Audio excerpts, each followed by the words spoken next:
जैसे सब्जी होता है, फल होता है, अनाज होता है, ये प्रारंभिक खाद्य होता है, लेकिन दूध प्रारंभिक खाद्य नहीं होता है। भारत में प्रत्यावर्ती धारा, अगला क्वेश्चन है, भारत में प्रत्यावर्ती धारा AC का मान है। भारत में प्रत्यावर्ती धारा AC का मान यानी अल्टरनेटिव करंट का मान भारत में कितना है? तो 50 हर्ट्ज है। भारत में प्रत्यावर्ती धारा का मान कितना है? 50 हर्ट्ज है।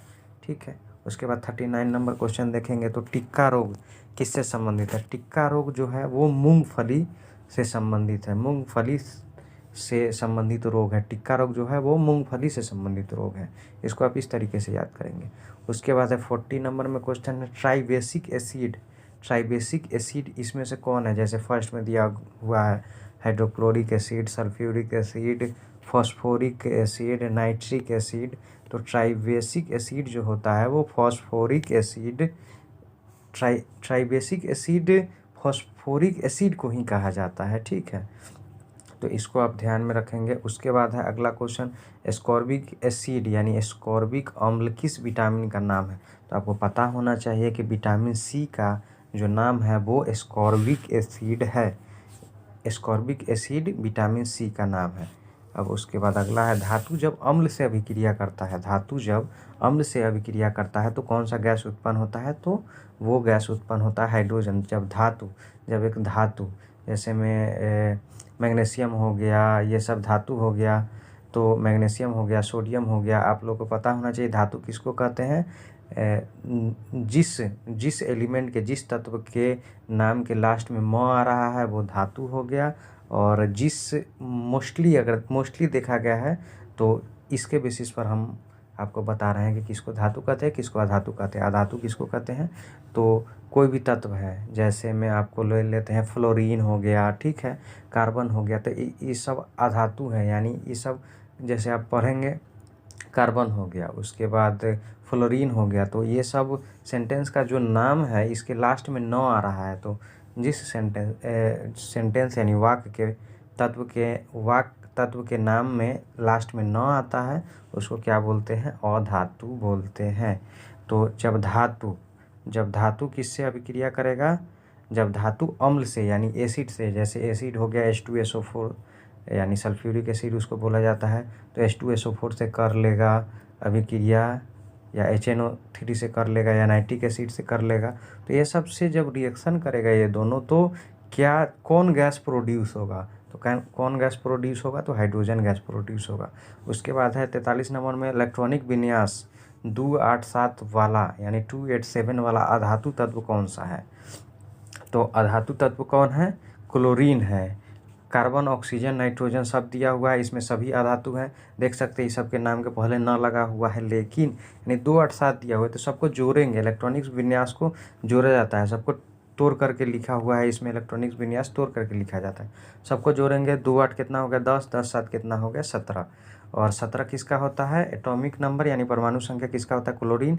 और 17 नंबर में क्लोरीन आता है, तो ये मेरा हो जाएगा क्लोरीन। उसके बाद 44 नंबर में, जाइलम का क्या कार्य होता है? तो जाइलम का क्या कार्य होता है? जाइलम का जो कार्य होता है वो जल संवहन करने का कार्य होता है। जाइलम का क्या कार्य होता है?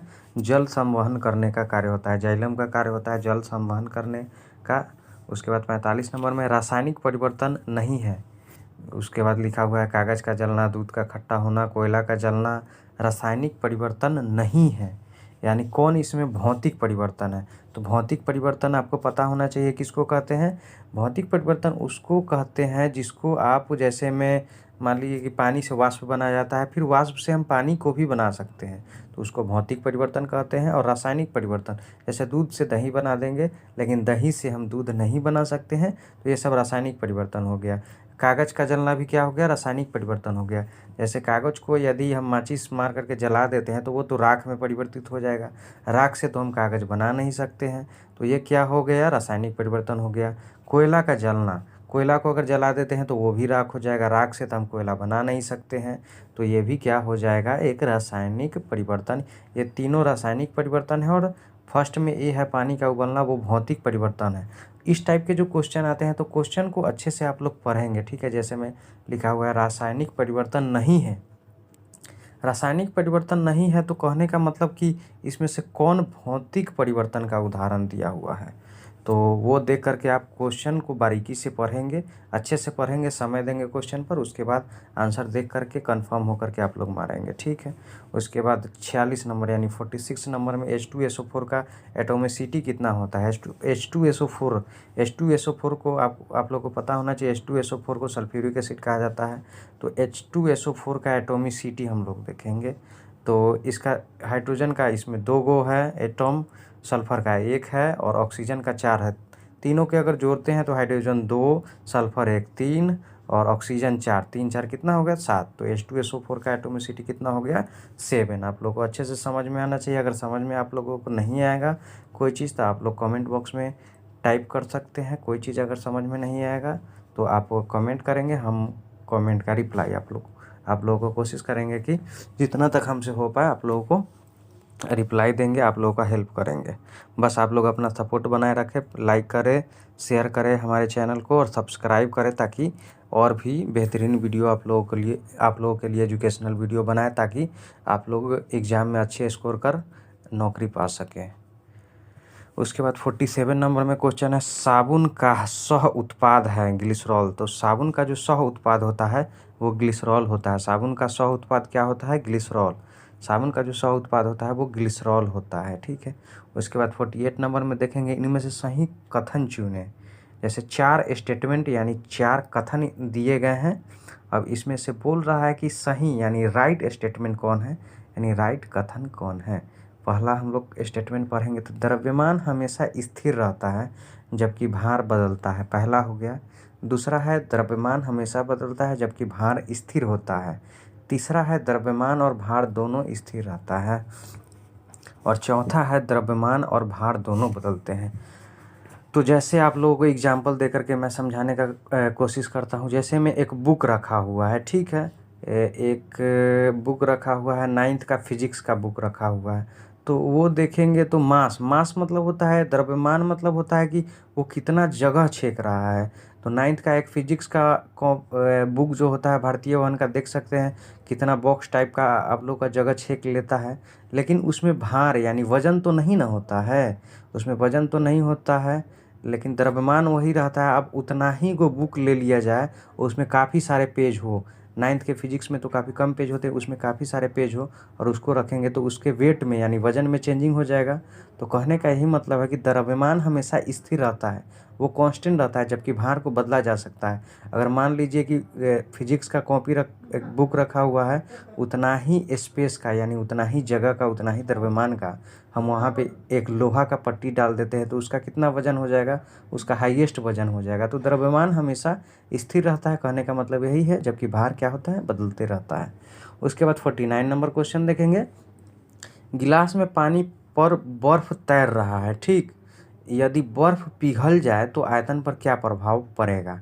गिलास में पानी पर बर्फ तैर रहा है, जैसे गिलास है, एक नॉर्मल गिलास लेते होंगे, जैसे बचपन में हम लोग खेलते थे तो आता था आइसक्रीम बेचने, 2 रुपया वाला आइसक्रीम बेचने आता था, बर्फ़ के गोला वाला।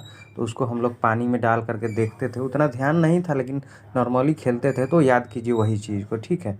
तो गिलास में पानी पर बर्फ़ तैर रहा है, यदि बर्फ़ पिघल जाए तो आयतन पर क्या प्रभाव पड़ेगा। यदि बर्फ़ पिघल जाए तो आयतन पर क्या प्रभाव पड़ेगा। तो मान लीजिए एक नॉर्मल गिलास है, उसमें पूरा पानी भरा हुआ है, उसमें यदि बर्फ़ डालते हैं तो आप लोग के मन में सवाल उठेगा कि पानी उछल जाएगा, उसमें से पानी छलकेगा, लेकिन ऐसा नहीं होता है। उसमें नॉर्मली बर्फ़ रख देते हैं और रख करके और छोड़ देते हैं, और जब बर्फ़ पिघल जाएगा तो उसके आयतन पर कोई इफ़ेक्ट नहीं पड़ता है, यानी वो जैसा का तैसा ही रहता है, ठीक है।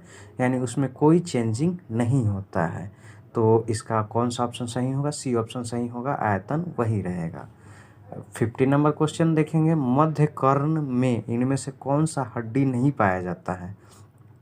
मध्य कर्ण जो होता है हमारे शरीर में, तो मध्य कर्ण में इनमें से कौन सा हड्डी नहीं पाया जाता है। तो हैमेट जो हड्डी होता है वो मध्य कर्ण में नहीं पाया जाता है। हैमेट जो हड्डी होता है वो मध्य कर्ण में नहीं पाया जाता है। तो आज के लिए हम लोग यही 15 क्वेश्चन देखेंगे। दोस्तों उसके बाद आप लोग बताइए कि कैसा है, आप लोगों को इस चीज़ से यदि बेनिफिट लग रहा है तो आप लोग कमेंट कीजिएगा और हमारे चैनल को सब्सक्राइब कीजिएगा, लाइक कीजिएगा। कोई भी दिक्कत हो तो कमेंट कीजिएगा, इससे बेहतर कंटेंट बनाने का कोशिश करेंगे और अच्छा लगे तो प्लीज़ शेयर कीजिएगा। Thank you so much friends.